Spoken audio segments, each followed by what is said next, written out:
Salut, c'est Wilfried de B-Move et aujourd'hui je vais vous parler d'un reportage qui est passé il n'y a pas très longtemps sur TF1. En fait, ils ont vraiment abusé parce que les gens qui mangent sainement sont passés un peu pour des débiles, pour des ignorants. Je vais quand même vous expliquer pourquoi en fait il faut jamais écouter la télévision lorsqu'on parle de conseils nutritionnels. Vous allez voir que c'est simple à comprendre, mais c'est un peu dommage finalement pour vous. On en parle tout de suite.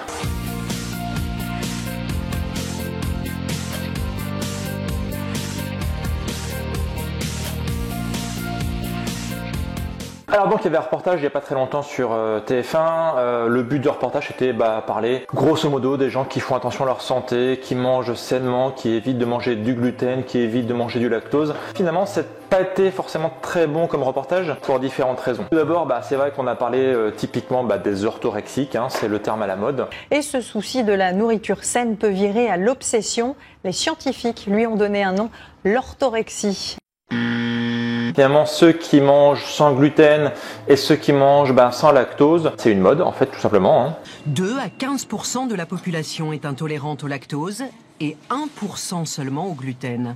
Pour tous les autres, c'est devenu une mode.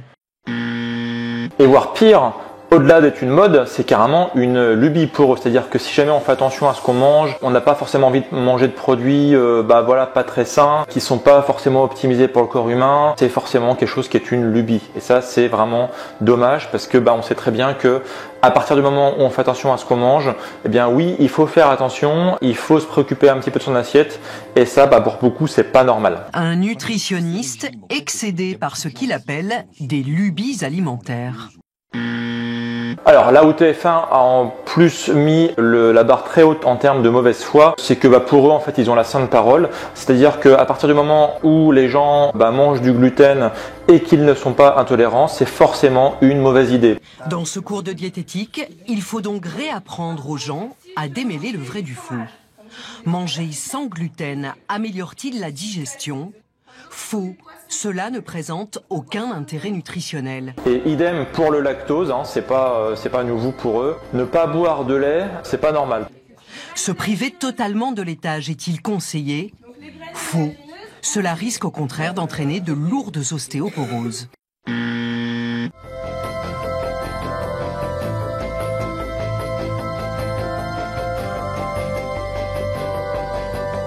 Alors, puis le summum, c'était bien sûr de nous faire passer pour des poules, pour des oiseaux, puisque les gens qui font attention à leur santé, bien sûr, ce sont des gens qui mangent des graines par terre. C'est bien sûr, c'est ça. Il n'y a pas d'autre, non, il n'y a pas d'autre vision en fait. C'est ça. C'est pas du tout cliché. Il y a des orthorexiques qui ne mangent pas de fruits qui ont été cueillis depuis plus d'un quart d'heure, 20 minutes. D'autres qui finalement ne mangent plus que des graines qu'ils ramassent par terre.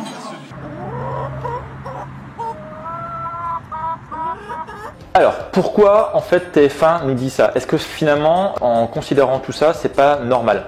En fait, il faut savoir que TF1, comme M6, comme pas mal de chaînes, ce sont des médias privés. C'est-à-dire que finalement, leur seul moyen de gagner de l'argent, c'est grâce à la publicité. Par exemple, pour TF1, c'est 60% de ses revenus. 60%.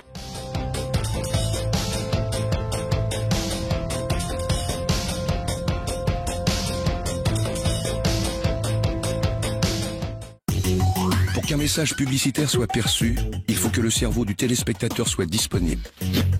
Nos émissions ont pour vocation de le rendre disponible, c'est-à-dire de le divertir, de le détendre, pour le préparer entre deux messages.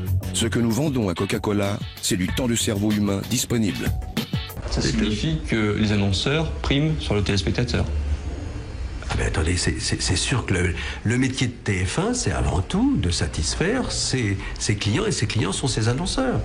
À partir de ça, on peut très bien aussi considérer que les médias en fait auraient une sorte de mission publique qui est en fait de respecter l'ordre des choses. Et aujourd'hui, l'ordre des choses, c'est que l'industrie agroalimentaire en France, ça a une part énorme.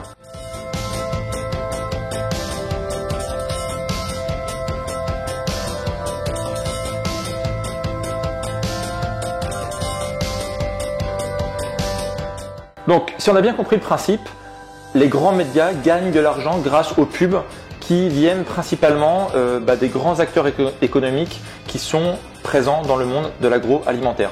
Donc à partir de là, c'est tout à fait normal que TF1 ou les autres médias ne veulent pas dire du mal de ces grands fournisseurs d'argent. C'est comme si finalement, si demain TF1 disait bah non, faut pas boire de lait, c'est pas très bon pour la santé. Manger 3 produits laitiers par jour, c'est pas compliqué. Les produits laitiers sont nos amis pour la vie. Ou non, les céréales, c'est peut-être pas très bon au final, ça apporte des problèmes, etc.